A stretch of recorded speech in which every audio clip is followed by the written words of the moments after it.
মৃত্যুর আগে তিনটি কাজ করে যেতে পারলে মৃত্যুর পরও মানুষের আমল নামায় তার হিসাব সওয়াবের অ্যাকাউন্টে সওয়াব যোগ হতে থাকে। তিনটি আমল নবী করিম সাল্লাল্লাহু আলাইহি ওয়াসাল্লাম বলেছেন, ইদা মাতাল ইনসান, মানুষ যখন মারা যায়, ইনকাতা আনহু আমালুহু, তার সমস্ত আমলের দুয়ার বন্ধ হয়ে যায়, ইল্লা মিন সালাস, তবে তিনটা আমলের দুয়ার মানুষ মারা গেলেও বন্ধ হয় না। নাম্বার এক, কোনো মানুষ যখন মারা যায়, যদি সে কোনো উপকারী ইলিম রেখে যেতে পারে, উপকারী জ্ঞান রেখে যেতে পারে, একজন মানুষকে কোনো একটা কিছু আপনি শেখালেন, কাউকে শিখতে সহযোগিতা করলেন, উদ্যোগী হলেন, তাকে শিক্ষা দিলেন, জ্ঞান দিলেন, সে আপনার শিক্ষা থেকে শিক্ষিত হয়ে, আপনার ইলম থেকে উপকৃত হয়ে সে তার জীবনকে আলোকিত করলো, অন্যদেরকে আলোকিত করলো, তো এই ধারা যতদিন চলতে থাকবে আপনি এটার প্রতিষ্ঠাতা এবং ফাউন্ডার হিসাবে আপনার আমলনামা আল্লাহ তাআলা সওয়াব দিতে থাকবেন। এটি গুরুত্বপূর্ণ একটা পয়েন্ট। সেটি জাগতিক কোনো উপকারী শিক্ষা হতে পারে, আবার দ্বীনি এবং ধর্মীয় শিক্ষা হতে পারে। আপনি একটি দোয়া জানলেন, আপনি একটা আমল জানলেন, সেটি আরেকজনকে শেখালেন, তিনি আরেকজনকে শেখালেন, তো এই পরম্পরা যতদিন চলতে থাকে ততদিন পর্যন্ত মানুষের মৃত্যুর পরও তার আমলনামায় সওয়াব যুক্ত হতে থাকে। নাম্বার দুই, সাদকায়ে জারিয়া।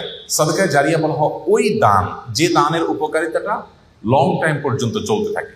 আমরা সাধারণত ওয়ান টাইম দানে বা এককালীন দানে অভ্যস্ত, অথচ দানের জন্য আমাদের সবচেয়ে বেশি লক্ষ্য রাখা উচিত কোন দানটা সবচেয়ে বেশি লাস্টিং করবে, অর্থাৎ যেটার উপকারিতা দীর্ঘমেয়াদে থাকবে।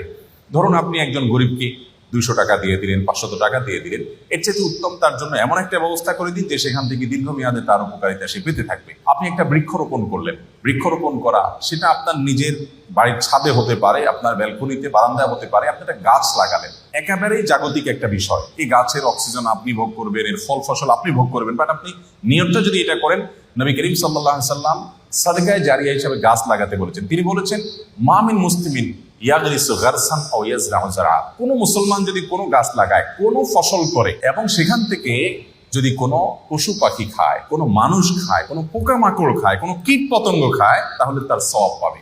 এটি সাদকায়ে জারিয়া, যে আমি মরে যাব কিন্তু আমার গাছের এই সওয়াব আমার আমলনামায় যুক্ত হতে থাকবে। আমি যদি 2-4-10,000 গাছ লাগিয়ে যেতে পারি, 200-400 গাছ লাগিয়ে যেতে পারি, তাহলে সেখান থেকে কিছু গাছও যদি টিকে যায়, এবং যতদিন টিকবে মানুষ অক্সিজেন পাবে, ছায়া পাবে, ফসল পাবে, ফল পাবে, মানুষের মৃত্যুর পর এই আমলটার সওয়াব যেতে থাকবে। তো এই সাদকায়ে জারিয়া, আমি একটা মসজিদ করলাম, একটা মাদ্রাসা করলাম, একটা স্কুল করে দিলাম, আমি একটা হাসপাতাল করে দিলাম, অথবা এত বড় লেভেলে করতে পারছি না, আমি যতটুকু পারি ততটুকু করলাম, তো এটা আমার মৃত্যু পরবর্তী জীবনে অনেক বেশি উপকার আনবে।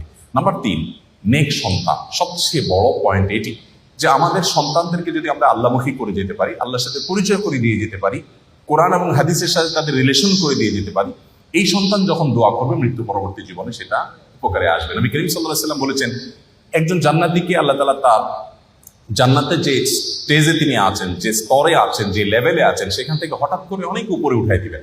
দেওয়ার পর জান্নাতি বলবে, আল্লাহ আমাকে এই স্তর থেকে এত আফার ক্লাসে নিয়ে যাওয়ার কারণটা কি? আমি তো এখন আর আমল করে নিজের মর্তবা মর্যাদা বৃদ্ধি করার কোনো সুযোগ নেই। তখন আল্লাহ তাআলা বলবেন, তুমি পৃথিবীতে যে সন্তান রেখে আসছো, সে তোমার জন্য যে দোয়া করেছে, তার প্রতিটি দোয়ার ফলশ্রুতিতে তোমার মর্যাদা এখানে বৃদ্ধি হচ্ছে। এই জন্য মানুষের নেক সন্তান বা সুসন্তান রেখে যেতে পারলে, তারা যদি মা বাবার জন্য দোয়া করে, সেটা অনেক বেশি উপকার আসে। আমরা আজকাল আমাদের মৃত আত্মীয় স্বজনের জন্য অন্যদের কাছে দোয়া চাই। অন্যদের কাছে দোয়া চাওয়া নিষেধ নয়, সেটা চাওয়া যেতে পারে, কিন্তু সবচেয়ে বড় কথা হলো সন্তান এবং পরিবারের সদস্যরা তারা দোয়া করবেন, এবং তাদের দোয়াতে যে নিষ্ঠা থাকবে, তাদের দোয়াতে যে ঐকান্তিকতা থাকবে, যে আন্তরিকতা থাকবে, সেটি অন্য 10 জনের দোয়াতে কখনোই আসবে না। সেই জায়গা থেকে আমাদের চেষ্টা